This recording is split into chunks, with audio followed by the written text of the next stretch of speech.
Buenas tardes, días. Nosotros somos el equipo conformado por Cervantes Bermúdez Adrián, Carlos Daniel García González, López González Paola, Lear García Andrea y quien es Almenta Yasmín, y vamos a hablar sobre interpretación, lenguaje y cognición. Para empezar, las funciones del lenguaje, Jacobson plantea la teoría de la comunicación, en la cual él dice que hay 6 factores constitutivos que aparecen en una situación comunicativa, en los cuales se encuentra el emisor, el receptor, el mensaje, el código, el canal y el referente. Entonces las funciones del lenguaje se aplican a cada una de estos últimos factores que acabo de mencionar. La primera función es la referencial o representativa. Está presente en todos los actos comunicativos. Permite brindar conocimientos, conceptos, información objetiva. Esta función da énfasis más que nada al factor contexto. Es aquella que utiliza un lenguaje denotativo, es decir, el significado de las palabras tal cual están expresadas. Eso es lo que quiere decir. Los recursos que utilizan son un léxico claro, apropiado y sencillo.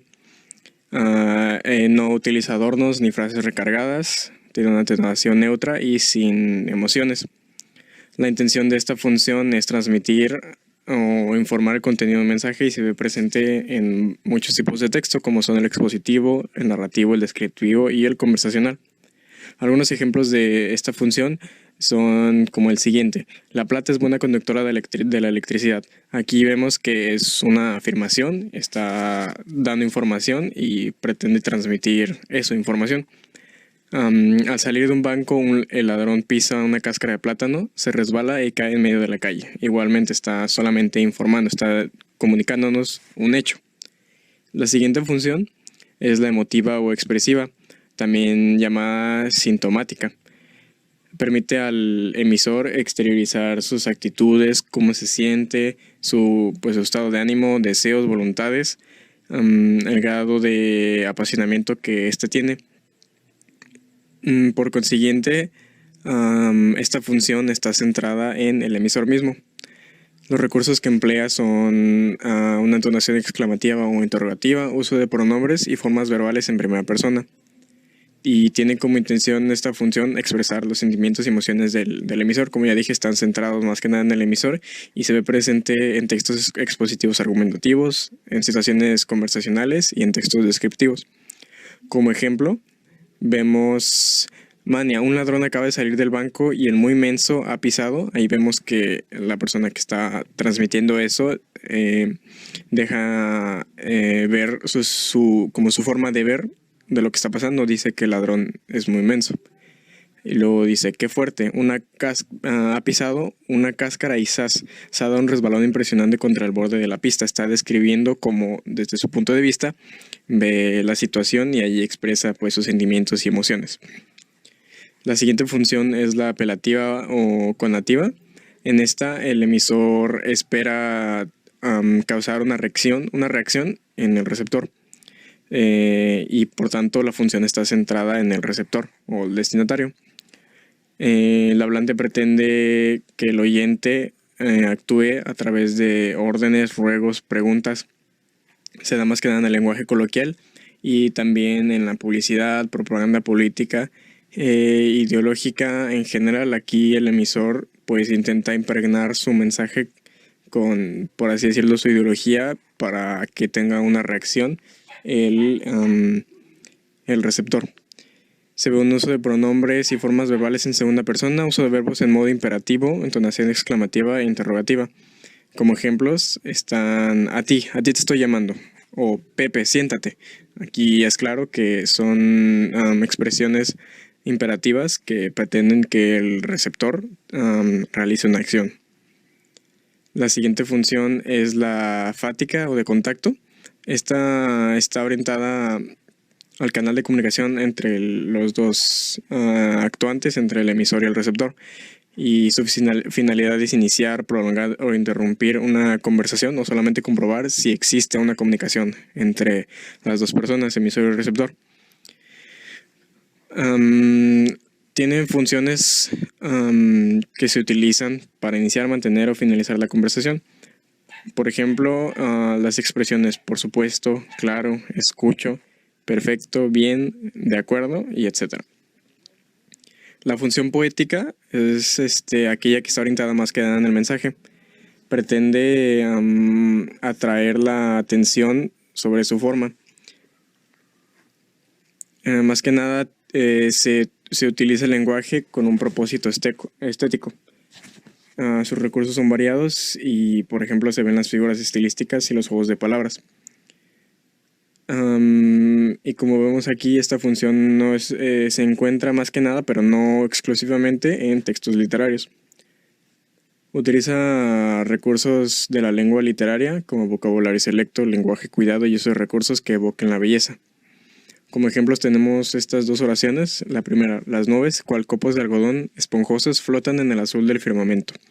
Aquí vemos que el emisor está intentando dar ciertas comparaciones entre las nubes y el algodón. Está, a través del uso de la lengua, intenta dar una cierta estética a estas palabras, no solo intenta transmitir un mensaje. La segunda oración es: sentado en un banco junto a una sucursal del banco, veo cómo perpetra el atraco un hombre con un saco. Sale corriendo el caco, pisa una cáscara y se rompe el coco. Aquí igual está muy presente un uso de la lengua muy estético, en el que vemos bastantes rimas, o por así decirlo, juegos de palabras. Y la última función es la metalingüística. Se centra en el propio código de la lengua. Tiene como objeto explicar el lenguaje usando el mismo lenguaje. Su intención es explicar y aclarar aspectos referidos al código, o sea, la propia lengua. Sus recursos son frases sencillas y claras, términos precisos y concisos, sin nada de ambigüedad. Y como ejemplos están: perro es una palabra primitiva y perrito es una palabra derivada. O sea, se está aquí usando el lenguaje para explicar el mismo lenguaje. Luego dice: ¿qué diablos es eso de chorifacio? Chorifacio significa choro, que es lo mismo que ladrón. Igual, se intenta explicar el lenguaje usando el mismo lenguaje. Ahora hablaremos de la lingüística. La lingüística, también conocida como la ciencia del lenguaje, tiene como objetivo principal estudiar todos los puntos de vista posibles del lenguaje humano articulado general y en todas las formas específicas que se realiza.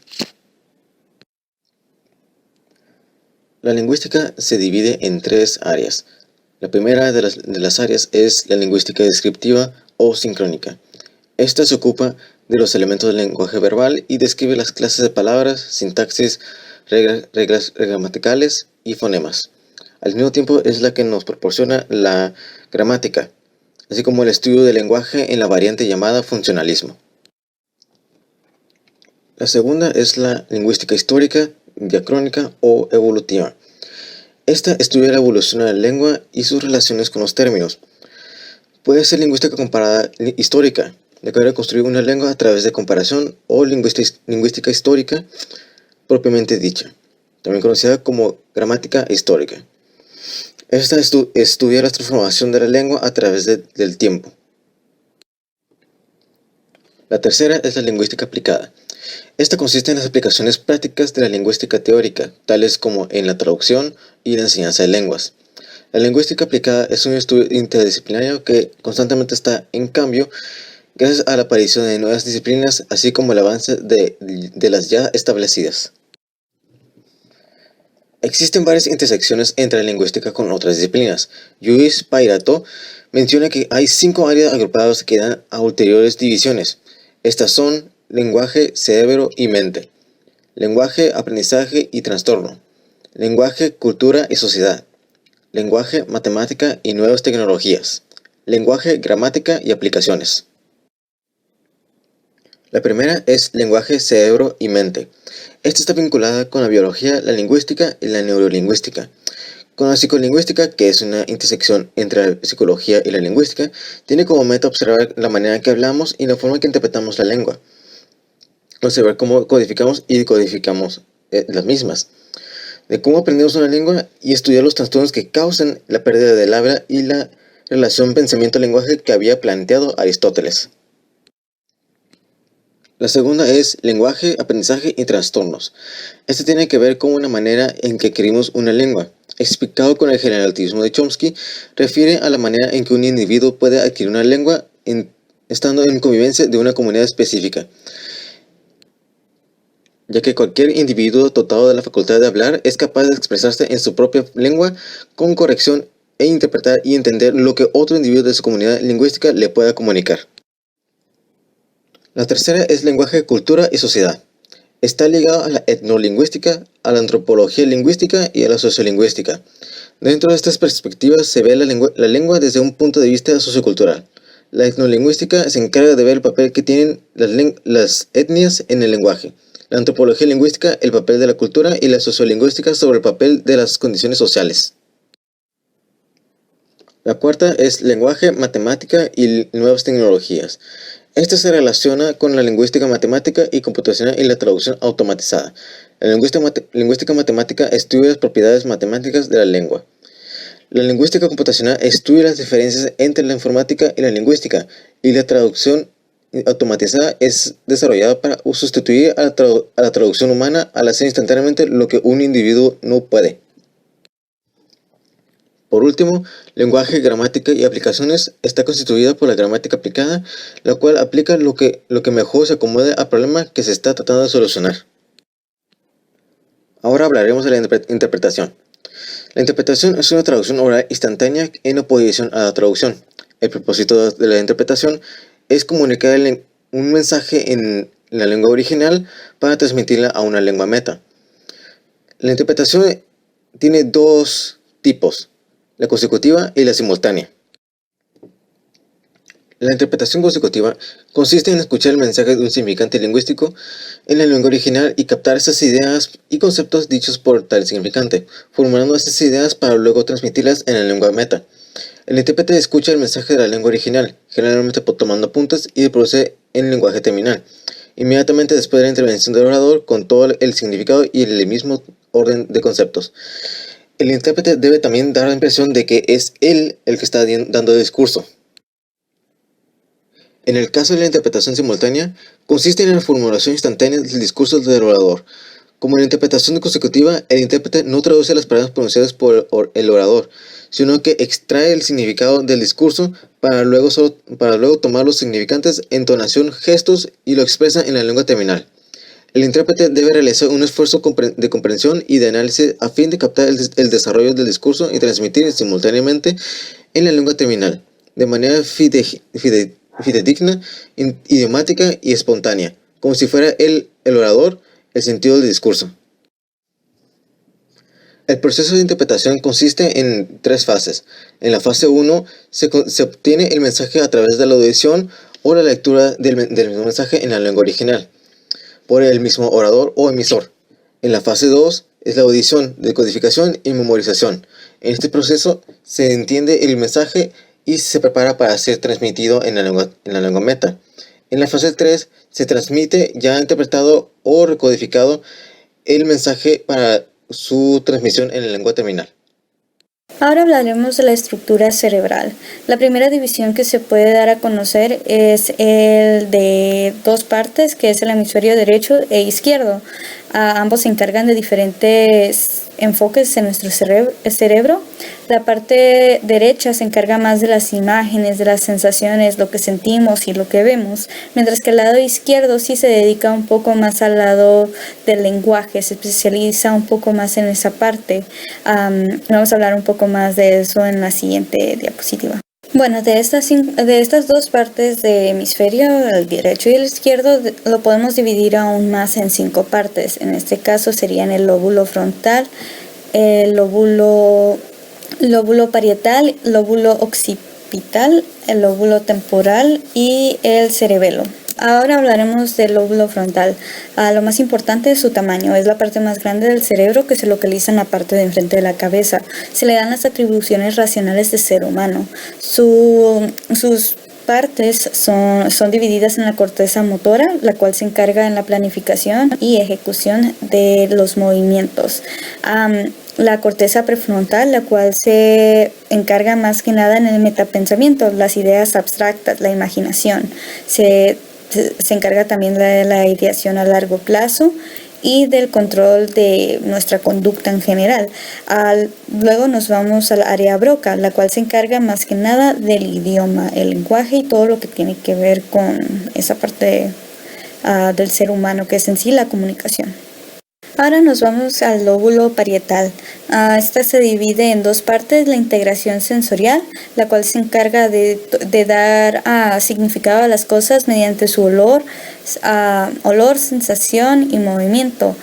Básicamente es como cuando asocias el movimiento de un perro, como el movimiento de que mueve la cola o olfatea, el olor como a piel mojada, y básicamente cómo se siente en su piel. Todo eso es la integración sensorial.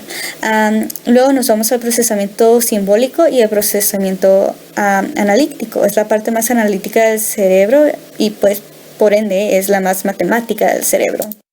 Ahora nos vamos al lóbulo occipital. Básicamente es la parte más pequeña, o el lóbulo más pequeño del cerebro. Esta es la parte menos desarrollada, de hecho, del cerebro, lo cual me pareció bastante interesante. De aquí nos vamos, básicamente es la corteza visual. Se divide en dos partes, la vía ventral y la vía dorsal. La vía ventral es más para identificar lo que vemos, o sea, que estemos seguros de que estamos viendo un pájaro volando, un ejemplo.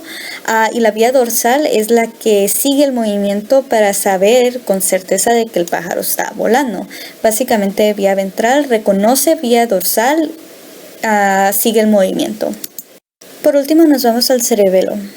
Esta es la parte más pequeña del cerebro, de hecho no se considera un lóbulo, nada por el estilo. Es la que se encarga en sí de tomar toda la información que le da el lóbulo frontal para ejecutar el movimiento. Es la parte motora del cuerpo.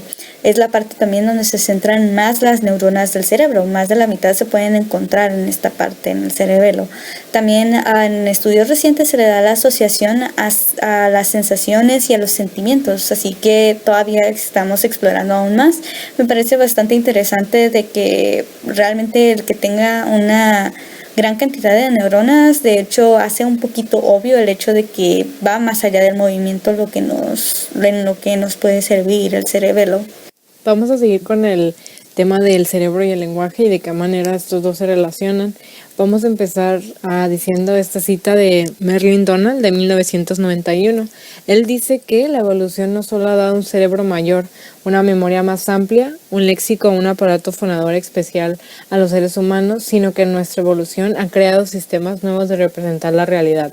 Durante ese proceso, nuestra maquinaria percibió de algún modo la utilidad de los símbolos y los inventó de la nada, y ningún entorno simbólico los precedió.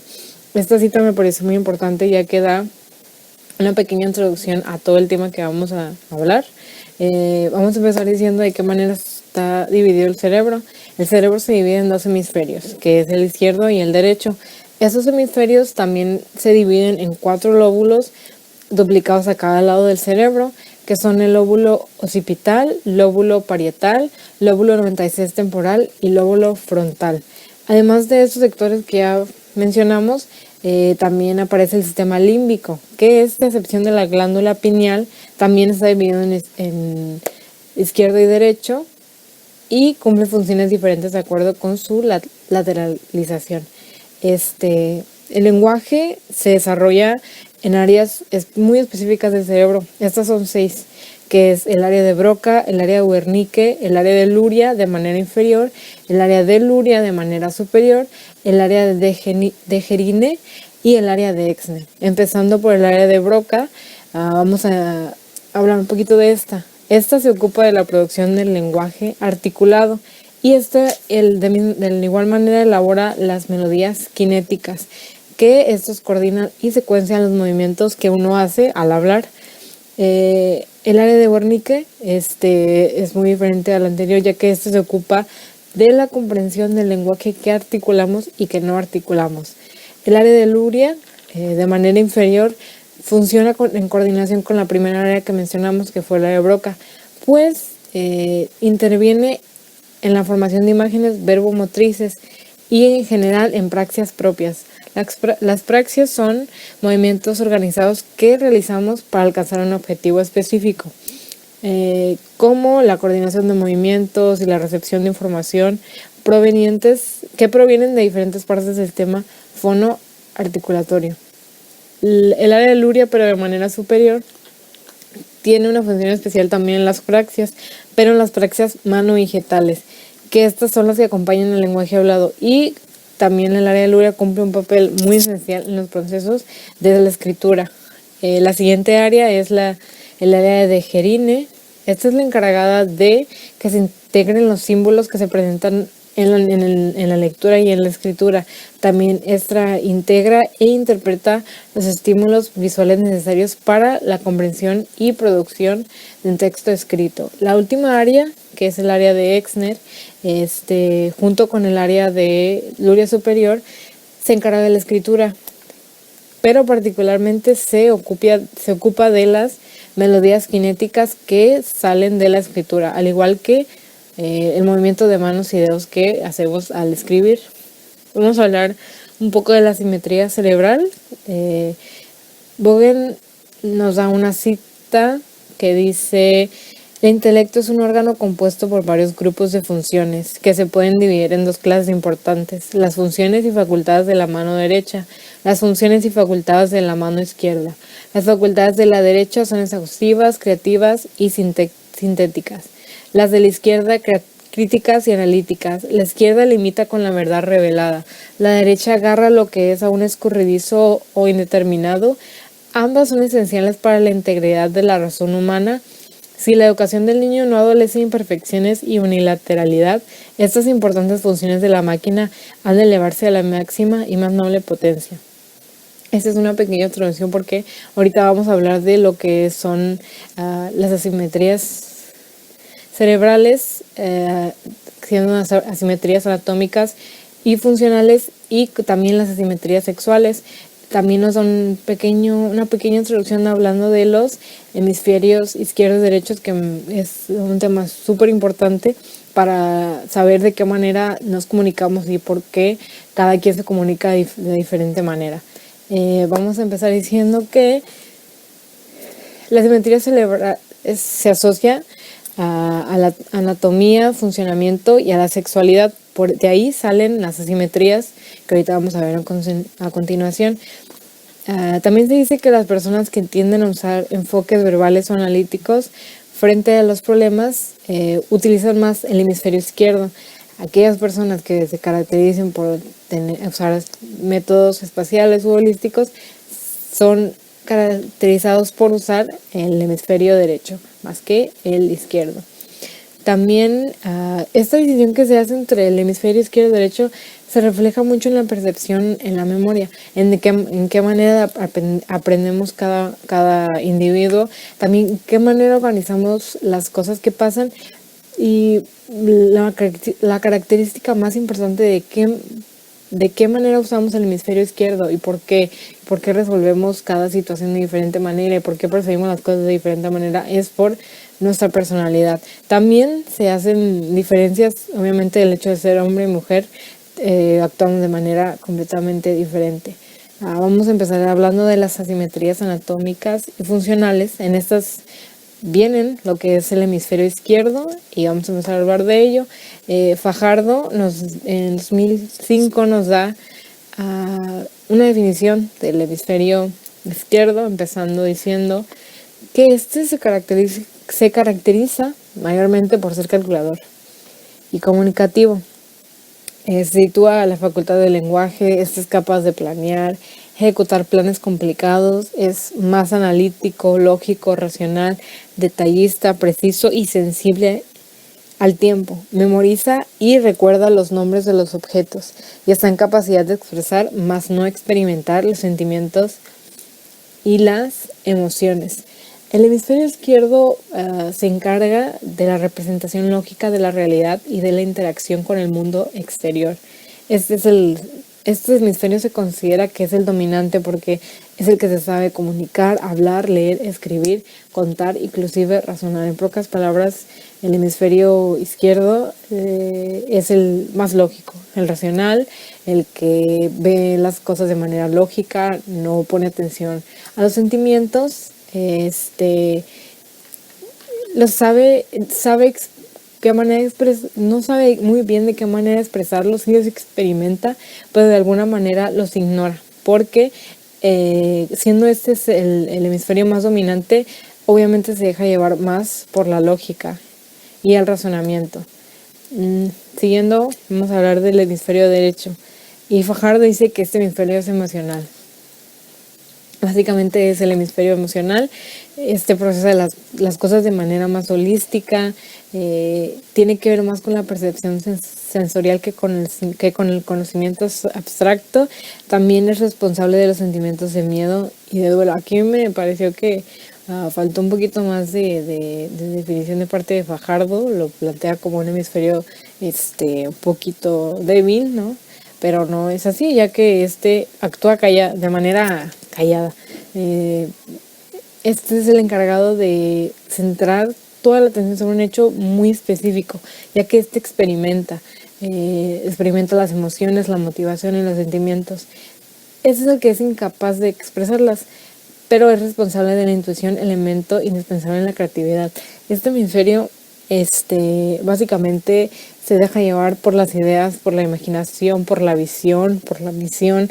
Ese es el hemisferio que sale de la zona de confort. Las personas que usan más este hemisferio suelen salir un poco más de emoción y salen a experimentar y a motivarse. Después vamos a hablar de las asimetrías sociales. Estas también están asociadas como los factores funcionales como anatómicos. Y vamos a decir unas características que están ligadas a las mujeres y a los hombres. Se dice que las mujeres manejan más ágilmente las tareas lingüísticas y adquieren el lenguaje de una edad más temprana. Dice que las mujeres se desarrollan mejor en las habilidades para el cálculo matemáticos y dice que tienen menos riesgos de sufrir de trastornos de disfasia y de dislexia. También dice que las mujeres son más eficientes en pruebas en las que se tengan que generar ideas rápidamente. O sea, la mujer piensa más rápidamente que el hombre y son más dadas al detalle y que son un poco más pragmáticas.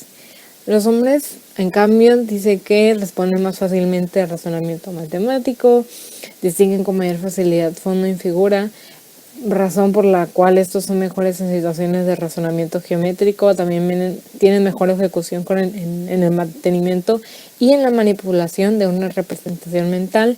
También dice que son hábiles para el razonamiento abstracto y la orientación espacial e interpretación de mapas. Teniendo todo esto, tenemos una pequeña conclusión que podemos afirmar que el cerebro responde por funciones motoras, sensitivas e integración, pero me parece muy importante que recordemos que gracias a los dos hemisferios, la integración que el cerebro hace de estos dos, es la manera por la cual nosotros nos podemos comunicar y comunicar de diferentes maneras, ya que percibimos la manera de cosas, percibimos las cosas de manera diferente usando los hemisferios. Hay algunas personas que usan el hemisferio izquierdo más que el derecho y tienden a actuar de manera diferente, teniendo las características que ya vimos de los hemisferios. De esta manera cada quien crea su personalidad y en base a su personalidad pues se comunica de manera muy diferente y eso me parece muy interesante. Es debido a nuestro cerebro y a la facultad del lenguaje que nosotros somos capaces de abstraer, conceptualizar y representar la realidad en el mundo. En nuestro cerebro tenemos dos áreas relacionadas con el lenguaje. Estas son el área de Broca y el área de Wernicke, las cuales se localizan en el hemisferio izquierdo del cerebro. El área de Broca se localiza en el lóbulo frontal izquierdo al pie de la tercera circunvolución. Esta área cuenta con varias funciones. Está la formulación verbal, que corresponde a la expresión y comprensión de estructuras sintácticas. Esta función se refiere a la morfosintaxis, la cual nos permite construir oraciones, pero estas no deben ser ambiguas, o sea que la estructura de la oración debe de estar bien compuesta y tener sentido. El área de Broca tiene como función la selección del verbo, el cual va a relacionar con un sustantivo. Otra de sus funciones es la participación en la planificación y programación motora para la articulación del habla. Como última función se encuentran los procesos de secuenciación. Dichos procesos se basan en determinar la intención que se le quiere dar a un receptor y se comienza a realizar una interacción entre diversos elementos para conformar el mensaje. El área de Wernicke se localiza en el lóbulo temporal izquierdo en la primera circunvolución temporal posterior. Sus funciones son la compresión auditiva, que ésta se refiere a la interpretación del discurso oral, y el procesamiento de la selección del léxico, que se refiere al procesamiento y compresión del lenguaje. Contar con lesiones en dichas áreas puede provocar un mal funcionamiento del lenguaje. Por ejemplo, una lesión en el área de Broca puede provocar que alguien tenga alguna dificultad al momento de pronunciar o que hable muy lento. También se puede dar la omisión de ciertas palabras. Respecto al área de Wernicke, las lesiones pueden provocar que se olvide el significado de alguna palabra. También se puede dar la producción de parafasias o neologismos. Las parafasias se dan cuando se sustituye una palabra por otra de manera no intencional. Se puede dar de forma fonémica, que es cuando se cambia algún fonema, por ejemplo, el querer decir coche y cambiarlo por broche. Se puede dar de manera semántica, que es cuando se sustituye una palabra por otra, pero que ambas pertenecen al mismo campo semántico. Por ejemplo, querer decir jabón y decir champú. De manera verbal es cuando se cambia una palabra por otra, pero que no pertenecen al mismo campo semántico. Por ejemplo, querer decir cama y decir chocolate. Y por último, se puede dar de manera circunloquio, que es cuando se olvida una palabra y se define.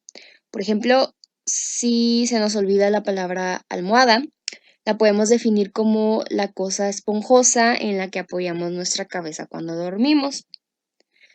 Y como mencioné antes, se da la creación de neologismos, que son palabras o expresiones nuevas que creamos en alguna lengua. Otro problema puede ser la dificultad para comprender oraciones o frases complejas. Existe un componente llamado fascículo arqueado, el cual conecta el área de Broca con el área de Wernicke. Esta conexión es fundamental para la repetición de palabras y de enunciados, para el aprendizaje del lenguaje y forma parte del circuito fonológico. Procesos que intervienen en la formación de una oración. Para generar una oración, se debe de tener primero una idea, qué es lo que queremos decir. Pero para la formulación de la misma se lleva a cabo un proceso. En el área de Wernicke se accede al léxico con el fin de seleccionar las palabras que representan los conceptos. Al mismo tiempo, en el área de Broca se selecciona el verbo, se eligen los nexos y se ordenan las palabras de forma adecuada. Posteriormente, en la circunvolución supramarginal, se seleccionan los fonemas que componen cada una de las palabras de la oración. Esta información viaja hacia el lóbulo de la ínsula, donde se seleccionan los planes motores necesarios para producir cada uno de los sonidos que constituyen las palabras de la oración. Dichos planes contienen información sobre los músculos que van a participar. A continuación, esta información es enviada al área motora primaria. Después va hacia los pares craneales a través de la corticonuclear. Finalmente, esta información llega a los músculos de los órganos fonoarticulatorios, donde acontecen una serie de eventos que tienen como resultado la producción hablada del enunciado.